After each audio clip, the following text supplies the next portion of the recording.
കിണാശ്ശേരി എന്ന് പറയുമ്പോഴേക്കും പഴയ കിണാശ്ശേരി അല്ല ഇന്നത്തെ കിണാശ്ശേരി. ഇന്ന് ഉത്സവത്തിന് തുടക്കമാവുകയാണ്. ഇന്ന് മുതൽ ഏപ്രിൽ 4 തീയതി വരെയാണ്, ഇന്നലെ മുതൽ ഏപ്രിൽ 4 തീയതി വരെയാണ് ഉത്സവം എന്ന് തോന്നുന്നു അല്ലേ അവിടെ?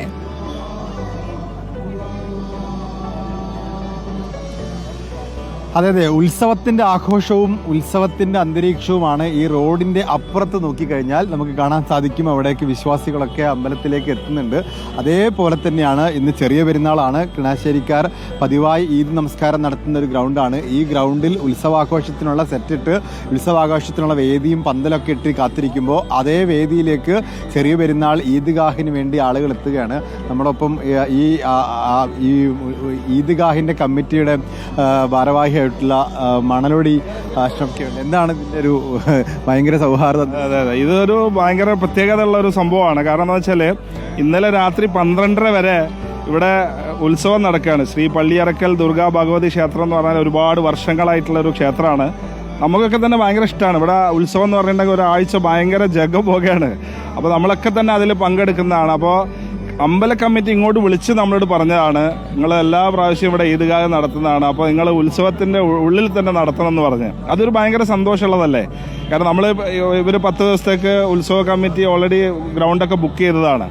അപ്പോൾ ഇത്രയും വലിയൊരു ജനത്തിനെ നമുക്ക് ഉൾക്കൊള്ളാൻ ഒരു പള്ളിയിലൊന്നും സൗകര്യം ഉണ്ടാവില്ല. അപ്പോൾ അതുകൊണ്ട് ഈദ്ഗാഹ് തന്നെ വേണം. അപ്പോൾ അതൊരു വലിയ ഒരു എന്താ പറയുക, ഭയങ്കര ഉദാഹരണമാണ്. നമ്മളെ കേരളത്തിന്റെ ഒരു റിയൽ ലവ് സ്റ്റോറി എന്നൊക്കെ കേട്ടിട്ടില്ലേ? കേരള സ്റ്റോറി എന്നൊക്കെ കേട്ടതിന്റെ ഒരു പുതിയൊരു വ്യാഖ്യാനമായിട്ട് നമുക്കിത് മാറ്റാൻ വേണ്ടി പറ്റും. പല കമ്മിറ്റിക്കാരുണ്ടോ അവിടെ? ഉണ്ട് അല്ലേ? ക്ഷേത്രത്തിന്റെ ഭാരവാഹിയാണെന്ന് തോന്നുന്നു അല്ലേ? ഇതിപ്പോ ഈദ്ഗാഹും അതേ ഉത്സവപ്പറമ്പിൽ തന്നെയാണ് നടന്നുകൊണ്ടിരിക്കുന്നത്. അതന്നെ നമുക്ക് ലോകത്തിന് മാതൃകയാണ്. നമ്മൾ ഇന്നത്തെ കാലഘട്ടത്തിന് ഏറ്റവും വലിയ നമ്മളെ ചെറിയ കുട്ടികൾ പഠിക്കേണ്ട അതാണ്. കാരണം ഞങ്ങൾ ചെയ്യണത് അത് ഞങ്ങൾ ഇന്ന് ചെയ്യുന്നതല്ല, ഞങ്ങൾ എത്രയോ വർഷങ്ങളായിട്ട്. ഞാനിപ്പോൾ ഈ അമ്പലമായിട്ട് ബന്ധപ്പെട്ടൊരു 30-40 കൊല്ലം പോലെ ഞങ്ങൾ ഇങ്ങനെ ചെയ്തുകൊണ്ടിരിക്കുകയാണ്. ഞങ്ങളിപ്പോൾ അങ്ങോട്ടും ഇങ്ങോട്ടും പോകും, ഞങ്ങൾ സംഭാവന പിരിക്കാൻ പോകുമ്പോൾ അവരെ വീട്ടിൽ പോകും, അവരുടെ അടുത്ത് വാങ്ങുക, അവരുടെ അടുത്ത് ചെയ്യുക, എല്ലാ കാര്യങ്ങളും ചെയ്യുന്നത്. അപ്പം നമ്മളിവിടെ ഈ പരിപാടികൾ നടത്തുമ്പോൾ സ്പോൺസറിന് ഒരു വിഭാഗം സ്പോൺസറിനെ അവരാ ചെയ്തു തരിക.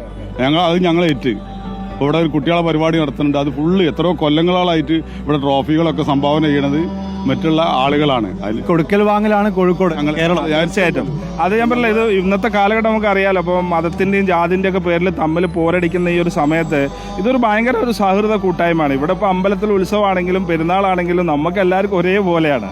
അത് എത്രയോ വർഷങ്ങളായിട്ടുള്ളതാണ്. ഇപ്പോൾ നമ്മൾ കോഴിക്കോട് കിണാശ്ശേരിയിലുള്ള പാലിയേറ്റീവ് നോക്കിക്കഴിഞ്ഞിട്ടുണ്ടെങ്കിൽ ഒന്നിച്ചാണ്, എല്ലാവരും ഒന്നിച്ചാണ്, എല്ലാ കാര്യത്തിനും ഒന്നിച്ചാണ്. കിണാശ്ശേരിയിൽ നിന്നുള്ള ഒരു റിയൽ കേരള സ്റ്റോറിയാണ്. ഏതായാലും ഈദ്ഗാഹുകൾ എല്ലായിടത്തും അതാണ് രഞ്ജിത്ത്, ഞാൻ അതുകൊണ്ടാണ് ചോദ്യമായിട്ട് തന്നെ അത് ചോദിച്ചത്. കിണാശ്ശേരി പഴയ കിണാശ്ശേരി അല്ല.